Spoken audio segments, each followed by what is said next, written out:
This is Patrick Russell. I'm interviewing Frankie Heathcock for the first time. This interview is taking place on August the 9th, 2021 in Claremore, Oklahoma. And this interview is being conducted by the Making History Project. Tell me, Frankie, how are you doing today? I'm fine today. All right, and can you tell me what your birth date is? 8/24/45. And where were you born? McAlester, Oklahoma. McAlester. And growing up, can you tell me what McAlester was like? It was all right. I went to high school. I was raised with, there was 10 kids, 6 girls and 4 boys, and I was the oldest. Wow, you started off that. And so they got your hand-me-downs. Yeah. Uh-huh. And McAlester, is it a small town? No, it's pretty good size. It's got the state prison there. All right. And what's it known for besides the prison? Prison rodeo.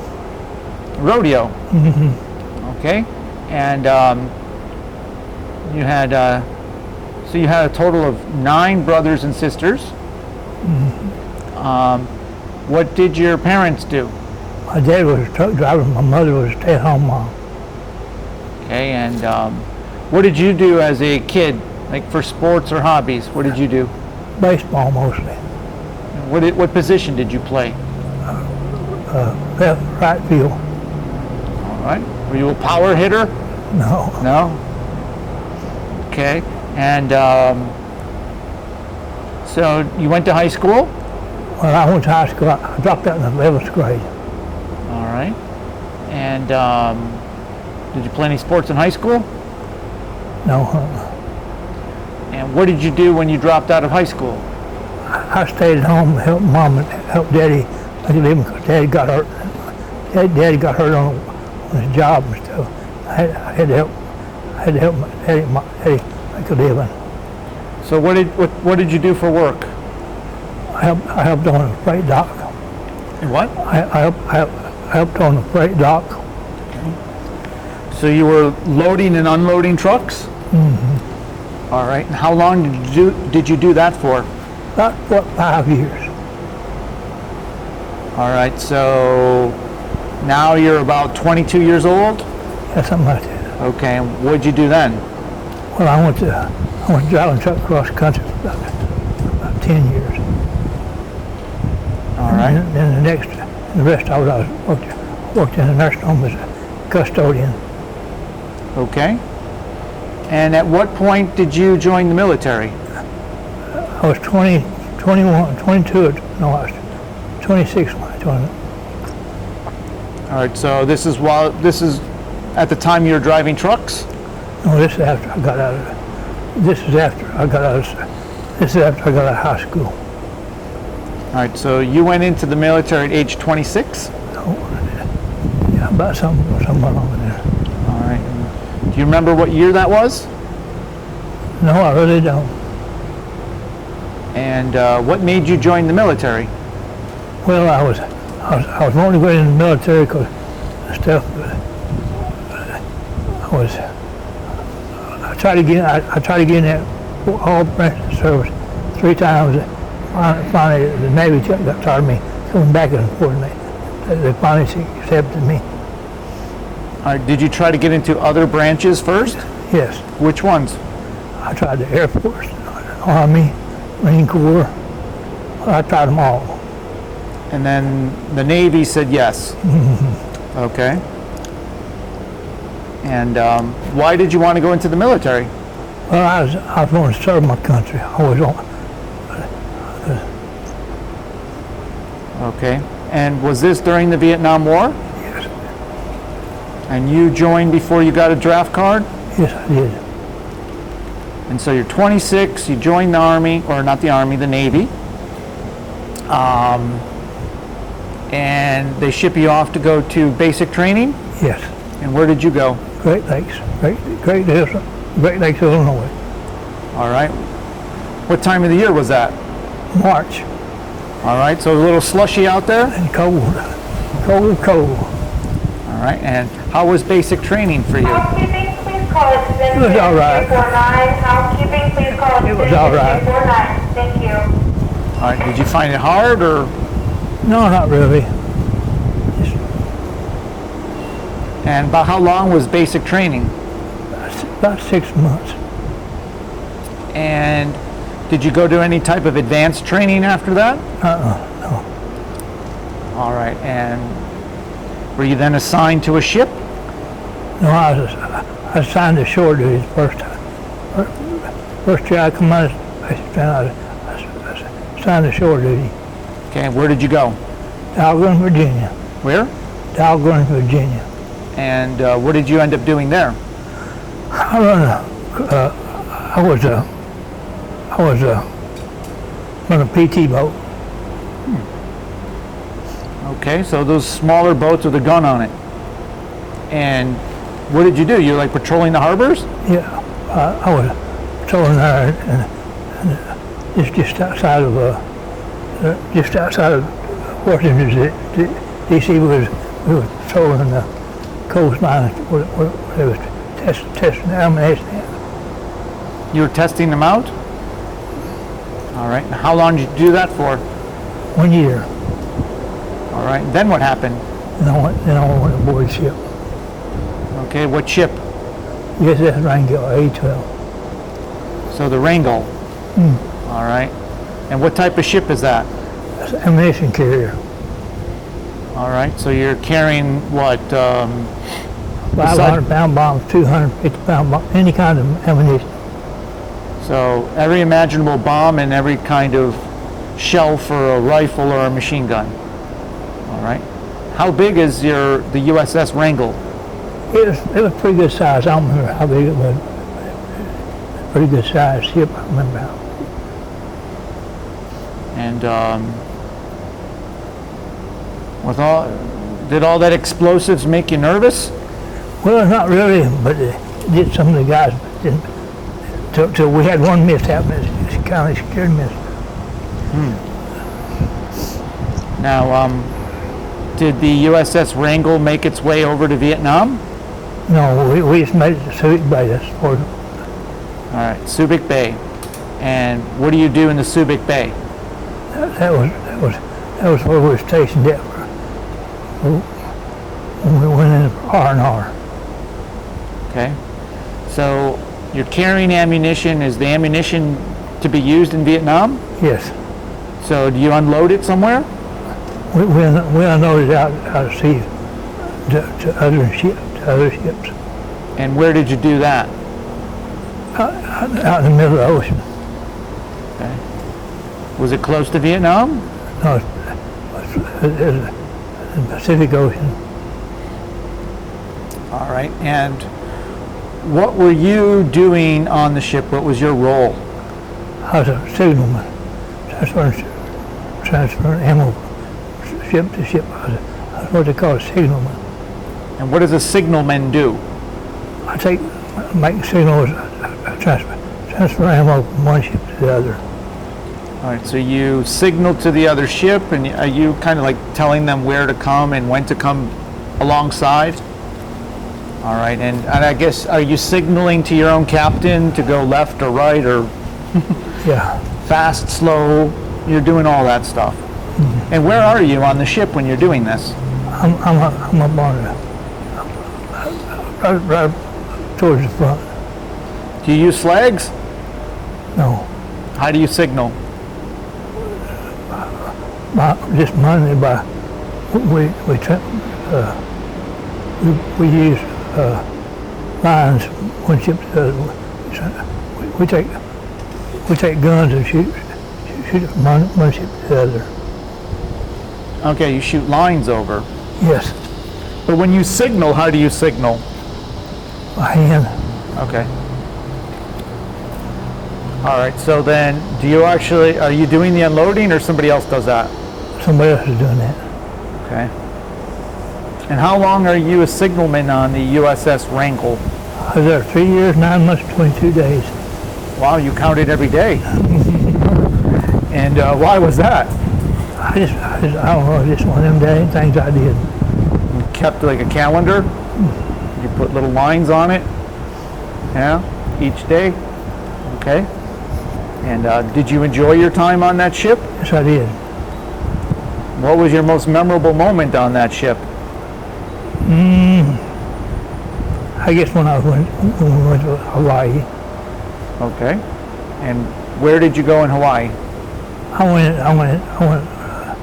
just went into Hawaii, and I went into R&R there in Hawaii. You remember which island? No, I sure don't. And so it was nice, relaxing. Did you see Pearl Harbor? Yeah, Yeah. What did you think about Pearl Harbor when you were there? it was cool. Were you able to go to the Arizona? Yes, Yeah. And it was still bubbling oil. Okay. I think you were mentioning to me that you had some sort of an unusual story. yes. What was that? Well, we was transferring to 500-pound bombs from one ship to the other. When we had what they call nylon nets and wire nets. We always told the guys that you don't use wire, you don't use nylon nets for 500-pound bombs. That's what I have wire nets for. Well, some guys, we were transferring stuff. Some guy was transferring, we transferring one 500-pound bomb, but somebody put one on nylon net. We started, they got it up high level. I started transferring over bottom of the nylon net, went straight to the bottom. Hit solid bottom and stuff. I had my crew members running, jumping over board and everything else, jumping overboard and stuff. They just looked at me like I was crazy because I just stood still. I didn't do nothing. They asked me, said, well, what did you do? Well, for one thing, I said, that 500-pound bomb, it wasn't detonated. I said, that 500-pound bomb wasn't detonated. It went off. They would never found no pieces of glass anywhere, because that's how far, It was a 500-pound bomb. This is something that like a bomb or airplane would carry. Yeah, And it dropped where? In the ocean or on the deck? dropped on the deck. On the deck. Whoa. On the deck of the ship that you were on? No, yeah, It dropped before it got to the next ship. Okay, so it made a big thud, like a boom, yeah, put a dent in the deck, yeah, I made it so. and you just stood there. Yeah, Everybody else jumped off the ship. yes. How high off the ship is it? Like, if you jump off that ship, how far do you fall? About 60 foot. Anybody get hurt jumping off that ship? No. No. But then they land in the water, you got to fish them out? Yeah. All right, so luckily, and why didn't the bomb go off? It wasn't primed? No, it wasn't primed. All right, luckily, Yeah. because they would have probably blew up the entire boat Yeah, it would have. with all the other ammunition on it. Yeah. And you just figured, what was the point? That's it. You saw it and you're like, I guess maybe my time's up. Yeah. But did you know already that it was not primed? Yes, I did. But you still don't know though, right? You're still worried, Yes, I was. because what if? Wow, did anybody get in trouble for that one? No, I can't think of it. And what ended up with, did the bomb get damaged? Did it have a dent in it? And No, nothing happened. all right. Is that your unusual story? Yes, Yeah. it is. That doesn't happen too often? No, Dropping bombs on the ship? not very often. Okay. All right, so what else did you do on that ship for 3 years? That's about it. And you would you routinely travel out to sea and then give ammunition to other ships? Yes. And how often would you make those trips back and forth? About once every 6 months. And where were you picking the ammo up from? we would pick it up in Subic Bay or either go to Charleston, South Carolina. Charleston was like the main place where the bombs were, Yes. and the ammunition. And then you would bring it to Subic Bay and either offload it there. Sometimes we'd offload it there, and sometimes we'd offload it to other ships. Okay. And so basically every 6 months you're doing that big run.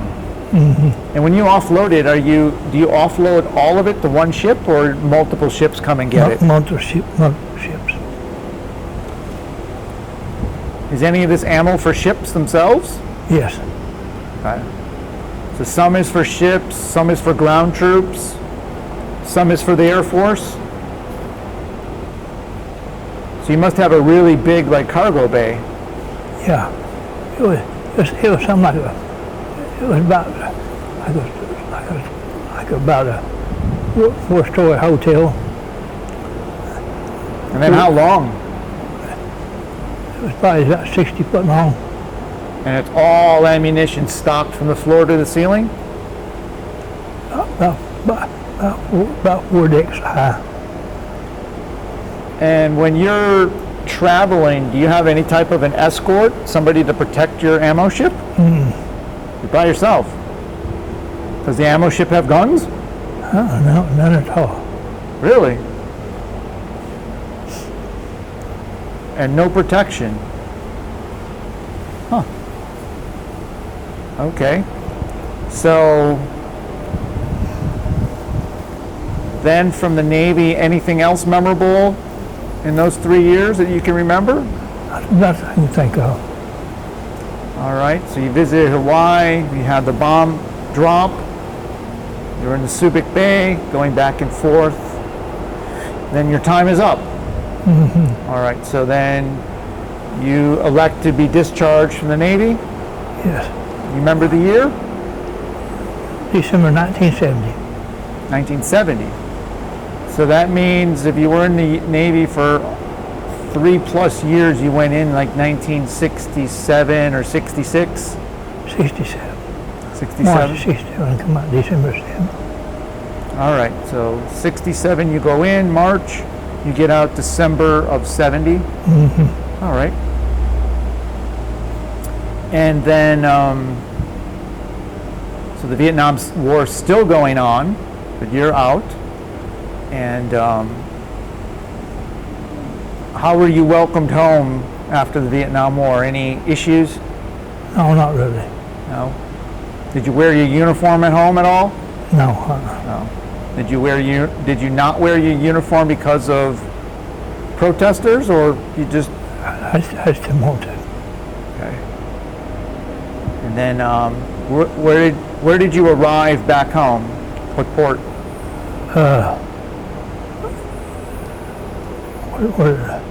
Oklahoma City.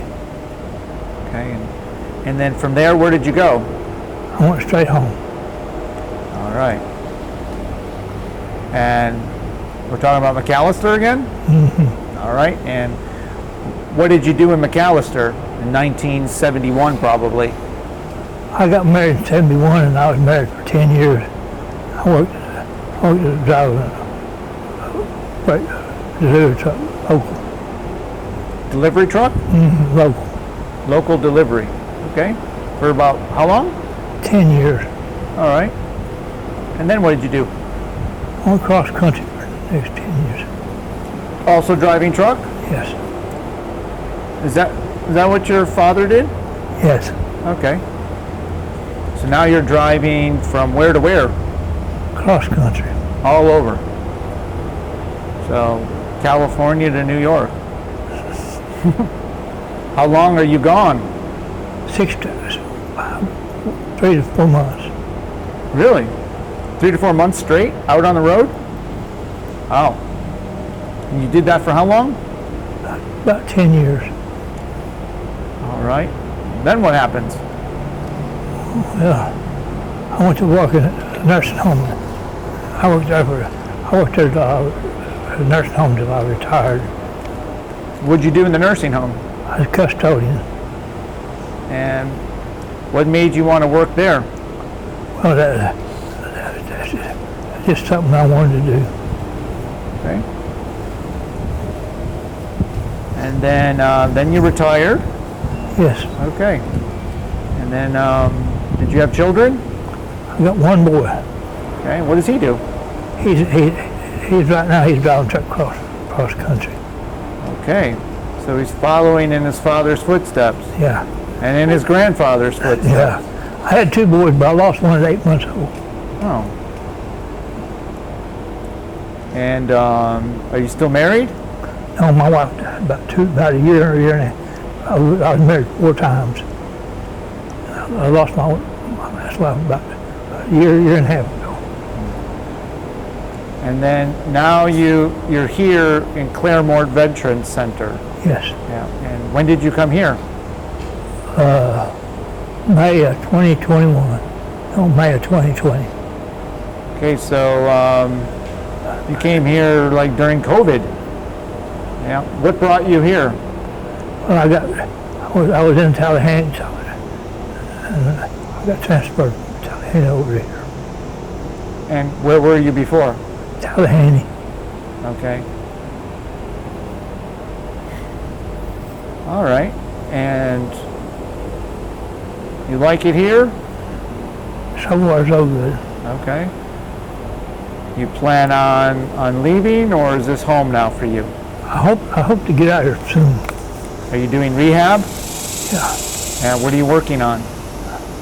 Getting to use my leg again. Okay. What happened to your leg? Nothing. I just got where I depend on this wheelchair too much. Dependent on what? On the chair? Yeah. Okay. So you're trying to build up strength so you can walk Yeah. again? Okay. All right. Is there anything that you would want to add that I did not ask you? I can't think of nothing. All right. Do you have any? Well, actually, before I leave, what was your rank in the military? E3. E3. Okay. Just want to make sure I got that correct.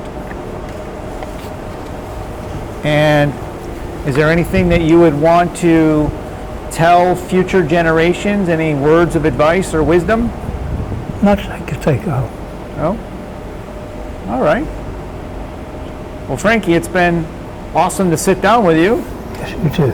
And I'm very happy that you took the time out to speak with me. I want to thank you for those 3+ years on the USS Rangell and your military service to our country. All right, and I wish you all the best. You too.